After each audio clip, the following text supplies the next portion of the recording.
Hello dear students. आज आपका class 11th का ये सेकंड टॉपिक जो इलास्टिसिटी हम आपको पढ़ा रहे थे प्रत्यास्थता, उसका ये दूसरा भाग हम आपको बता रहे हैं। जैसे पहले भाग में हमने आपको प्रत्यास्थता के आधार पर वस्तुओं का वर्गीकरण और प्रत्यास्थता की सीमा यानी लिमिट ऑफ इलास्टिसिटी बता दी थी, जिसमें आप अगला टॉपिक आता है आपका प्रतिबल। तो प्रतिबल इसे इंग्लिश में क्या कहा जाता है? स्ट्रेस। एक्चुअली में प्रतिबल होता क्या है? तो प्रतिबल बराबर क्या होता है? आपका सूत्र आंतरिक प्रतिक्रिया बल बटे वस्तु का क्षेत्रफल। यदि क्षेत्रफल को कितना कर दिया जाए? 1 मीटर स्क्वायर कर दिया जाए तो हम कह सकते हैं कि वस्तु के एकांक क्षेत्रफल पर कार्य करने वाले अविलंब यानी आंतरिक प्रतिक्रिया बल को हम क्या कहते हैं? प्रतिबल कहते हैं। जैसे फॉर एग्जाम्पल कि जैसे मान लिया कि हमने एक बॉडी है जिसका वस्तु है जिसका द्रव्यमान कितना है m। तब जब हम इस पर लंबवत फोर्स लगाते हैं तो जो आंतरिक बल लगता है इसके रिपल्सन में, तो उसी बल को हम क्या कहते हैं? प्रतिबल कहते हैं। तो परिभाषा बिल्कुल क्लियर है। वस्तु के एकांक क्षेत्रफल पर कार्य करने वाले आंतरिक प्रतिक्रिया बल को हम क्या कहते हैं? आपका प्रतिबल कहते हैं। इसके बाद प्रतिबल का सूत्र आपको पता है। प्रतिबल बराबर क्या होता है? बल बटे क्षेत्रफल, अर्थात एकांक क्षेत्रफल पर कार्य करने वाले आंतरिक प्रतिक्रिया बल को हम क्या कहते हैं? प्रतिबल। सूत्र क्या होता है? प्रतिबल बराबर P बराबर F/A हो जाएगा।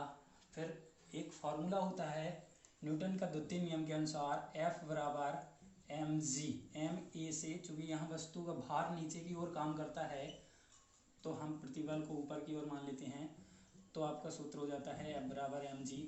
तो F की जगह हम कितना रख सकते हैं? mg।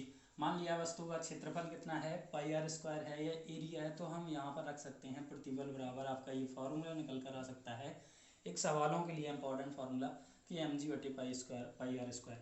इसके बाद इसकी मात्रक यूनिट, तो इसका यूनिट क्या होता है? आपका पास्कल होता है। इसका सेकेंड यूनिट, चूँकि बल का मात्रक क्या होता है? न्यूटन, और क्षेत्रफल का मात्रक क्या होता है? मीटर स्क्वायर, तो इसका मात्रक दूसरा मात्रक क्या होता है? आपका न्यूटन प्रति मीटर स्क्वायर। इसके बाद हम विमा, तो प्रतिबल की विमा इंपॉर्टेंट है। लेकिन सर अब इस क्वेश्चन आता है यहाँ पर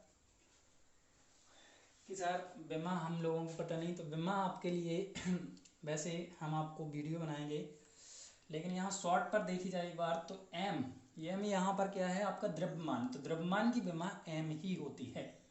g क्या है? यहाँ पर त्वरण, तो त्वरण जो है, त्वरण का सूत्र होता है वेग बटे समय, और वेग का सूत्र क्या होता है? विस्थापन बटे समय। और विस्थापन जो होता है वो क्या होता है? आपके दूरी होता है, दूरी बटे समय। अब चूंकि दूरी क्या होती है? एक प्रकार की कहें तो लंबाई होती है, तो ये हम इस प्रकार से भी लिख सकते हैं, लंबाई की बटे समय। तो लंबाई का फॉर्मूला क्या होता है? लंबाई की विमा हमेशा याद रखना कितनी होती है? l। समय की विमा कितनी होती है? t। इसलिए t ऊपर पहुंचेगा तो वेग की विमा कितनी आ जाएगी आपकी? L t-1। विमीय सूत्र वेग का कितना होता है? L t-1। त्वरण वाले फॉर्मूला में अगर हम त्वरण की विमा निकालें तो वेग की विमा आपको पता चल गई है कितनी है? L t-1। इसी प्रकार से समय की विमा कितनी है? t, तो आपका एक t और ऊपर जाएगा तो आपका कितना हो जाएगा? L t-2। त्वरण की विमा आपको समझ में आ गई होगी, L t-2। इसी प्रकार से पाई, पाई क्या है? यहाँ पर एक कांस्टेंट है, और कांस्टेंट की कोई विमा नहीं होती है, तो पाई को हम विमा नहीं मानेंगे। इसके बाद आपका r², r क्या है? यहाँ पर त्रिज्या है, तो त्रिज्या मतलब एक प्रकार की लंबाई, जो कि वर्ग है तो एक बार दो बार हो जाएगा, तो एक l से l कट गया, एक l बचा, l ऊपर पहुंच जाएगा तो क्या हो जाएगा आपका? ml-1t-2। इसके बाद तो हम प्रतिबल की विमा आपको बता चुके हैं, क्या हो गई? ml-1t-2। मात्रक भी क्लियर सभी को। अब टॉपिक आता है आपका प्रतिबल के प्रकार।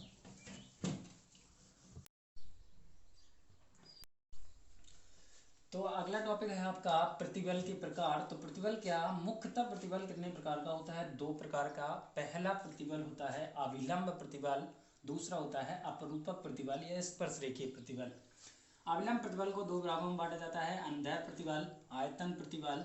और जो अंधेर प्रतिबल होता है, आयतन प्रतिबल, तो आपका ये क्लियर। आयतन प्रतिबल का दूसरा नाम क्या होता है? जलीय प्रतिबल, इसके बाद अंधेर प्रतिबल जो दो प्रकार का होता है, नंबर एक तनन प्रतिबल, नंबर दो संपीड़न प्रतिबल। अब हम आपको परिभाषा बताएं तो अभिलंब प्रतिबल क्या होता है कि जब किसी वस्तु के लंबाई मतलब कि लंबाई पर बल कार्य करता है, लंबाई लंबता लगाया जाता है बल, तो क्या होता है, तो वस्तु के जो एकांक क्षेत्रफल पर आंतरिक प्रतिक्रिया बल कार्य करता है उसी को हम क्या कहते हैं, अभिलंब प्रतिबल। यानी वस्तु के अनुप्रस्थ काट के एकांक क्षेत्रफल पर, बिल्कुल क्लियर परिभाषा, वस्तु के अनुप्रस्थ काट के एकांक क्षेत्रफल पर कार्य करने वाले आंतरिक प्रतिक्रिया बल को हम क्या कहते हैं, अभिलंब प्रतिबल कहते हैं। अभिलंब प्रतिबल दो प्रकार का होता है, अंधेर प्रतिबल और आयतन प्रतिबल। तो अंधेर प्रतिबल क्या होता है, जब किसी वस्तु पर बल लगाएं और वो बल वस्तु की लंबाई के अनुदिश लग रहा हो, अर्थात वस्तु की लंबाई में परिवर्तन कर रहा हो, तो ऐसे प्रतिबल को, तो वस्तु के एकांक क्षेत्रफल पर कार्य करने वाले अभिलंब आंतरिक बल को हम क्या कहते हैं, अंधेर प्रतिबल कहते हैं। इसी प्रकार से आपका आयतन प्रतिबल या जलीय प्रतिबल। तो आयतन प्रतिबल क्या होता है कि यदि किसी वस्तु पर हम बल लगाएं और वस्तु का क्या बदल जाए, आयतन परिवर्तित हो रहा हो, तो वस्तु के एकांक क्षेत्रफल पर जो बल कार्य करता है, जो आंतरिक प्रतिक्रिया बल कार्य करता है, उसी को हम आयतन प्रतिबल अथवा जलीय प्रतिबल कहते हैं। इसके बाद अंधेर प्रतिबल दो प्रकार का होता है, तनन प्रतिबल अथवा संपीड़न प्रतिबल। तो तनन प्रतिबल क्या होता है कि यदि हम किसी वस्तु पर बल लगाएं और बल के कारण वस्तु की जो लंबाई है वो क्या कर जाए, इंक्रीज कर जाए। जैसे मान लिया कि एक वस्तु है, इस पर हम कितना फोर्स लगा रहे हैं, F फोर्स लगा रहे हैं, तो इस वस्तु की जो लंबाई है वो क्या है, पहले से थोड़ी, मान लिया पहले लंबाई कितनी थी L, तो अब कितनी हो गई इसकी लंबाई L प्लस डेल्टा L। तो जो वस्तु की लंबाई में वृद्धि होती है, अर्थात वस्तु की लंबाई में जो बल लगाने पर जब लंबाई में वृद्धि हो जाती है, तो ऐसे प्रतिबल को हम क्या कहते हैं, तनन प्रतिबल कहते हैं। इसका भी सूत्र, इन सभी का सूत्र एक ही होता है, तनन प्रतिबल बराबर बल बटे क्षेत्रफल। इसी प्रकार से संपीड़न प्रतिबल। तो संपीड़न प्रतिबल में आपका क्या हो जाएगा कि यदि हम किसी वस्तु पर बल लगाएं और उस बल के कारण वस्तु का जो वस्तु की जो लंबाई है वो कहीं ना कहीं घट जाए, तो फिर इस प्रकार के प्रतिबल को हम क्या कहते हैं, आपका संपीड़न प्रतिबल कहते हैं। इसके बाद अपरूपक प्रतिबल। तो इसका भी फॉर्मूला यही होता है, संपीड़न प्रतिबल बराबर, इसमें क्या हो गई थी आपकी लंबाई L प्लस डेल्टा L हो गई थी, इसमें क्या हो जाएगी, L माइनस डेल्टा L हो जाएगी। आयतन प्रतिबल क्या होता है एक्चुअली में देखा जाए तो आयतन प्रतिबल बराबर, हम आपको बता ही चुके हैं कि वस्तु के, यदि वस्तु पर बल लगाया जाए और बल के कारण वस्तु का जो आयतन है उसमें परिवर्तन हो जाए, तो फिर इस प्रकार के बल, इस प्रकार के प्रतिबल को हम क्या कहते हैं, आपका आयतन प्रतिबल या जलीय प्रतिबल कहते हैं। अपरूपक प्रतिबल नेक्स्ट टॉपिक आता है, अपरूपक अथवा स्पर्श रेखीय प्रतिबल। तो अपरूपक प्रतिबल क्या होता है एक्चुअली में कि यदि हम मान लिया कोई इस प्रकार से कोई एक बुक टाइप की है और यदि हम उस पर बल लगाएं, उस पर समांतर बल लगाएं, स्पर्श रेखीय स्पर्श करता हुआ यदि हम उस पर बल लगाएं, और जब स्पर्श रेखीय बल स्पर्श करते हुए बल लगाया जाता है, तो फिर ऐसे वाले केस में क्या होता है कि उस पर जब बल लगता है तो उस क्या होती है कि परतों में विस्थापन होता है। जैसे कि मान लिया कि एक बुक है आपके सामने और इस बुक पर जब हम बल लगाते हैं, स्पर्श करता हुआ बल लगाते हैं, तो इसकी जो परतों में क्या होता है, इसकी जो परत है वो क्या होती है, विस्थापन हो जाता है। अतः इस विस्थापन को रोकने के लिए हम जो वस्तु जो हम पर बल लगाती है उसी को हम क्या कहते हैं, स्पर्श रेखीय अथवा अपरूपक प्रतिबल कहते हैं। परिभाषा क्लियर कि जब वस्तु पर क्या लगाया जाता है, स्पर्श रेखीय बल लगाया जाता है, तो वस्तु के एकांक क्षेत्रफल पर जो प्रतिक्रिया बल लगता है उसी को हम क्या कहते हैं, आपका अपरूपक प्रतिबल अथवा स्पर्श रेखीय प्रतिबल कहते हैं। इसके बाद ये आपका टॉपिक क्लियर है। कुछ क्वेश्चन है आपके लिए जो हम आपको बता दे रहे हैं कि आपका पहला क्वेश्चन है कि स्प्रिंग अथवा रबर की जो डोरी होती है वो किस प्रकार की वस्तु है। तो स्प्रिंग के बारे में हम आपको बता चुके थे कि स्प्रिंग को हम खींचते हैं, रबर की डोरी को खींचते हैं और बल हटा लेते हैं तो वस्तु अपनी क्या करती है, पूर्व अवस्था में वापस लौट आती है। तो ये कौन सी वस्तु है, प्रत्यास्थ वस्तु है।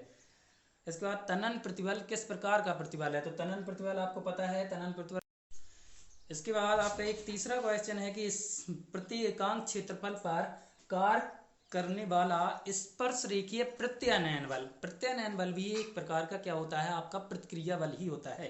तो प्रति एकांक क्षेत्रफल पर कार्यरत स्पर्श रेखीय प्रत्यानयन बल क्या कहलाता है, सभी को पता है आपका कि सर अपरूपक प्रतिबल कहलाता है या फिर स्पर्श रेखीय प्रतिबल कहलाता है।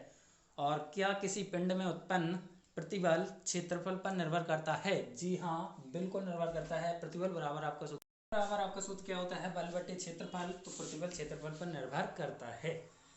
यही आपके क्वेश्चन थे चेक पॉइंट में एक बुक में। तो इसके बाद आप वीडियो को लाइक शेयर सब्सक्राइब करना ना भूलें। जो लोग अभी नए हैं वो लोग वीडियो को सब्सक्राइब जरूर करें और घंटी बजाएं, जिससे उनके पास आने वाले सभी वीडियो उनके पास पहुंच जाएं। और आपका ये फिजिक्स सेकंड चल रही है 11th वालों की, कि ये फिजिक्स सेकंड का पहला लेसन है प्रत्यास्थता। धन्यवाद।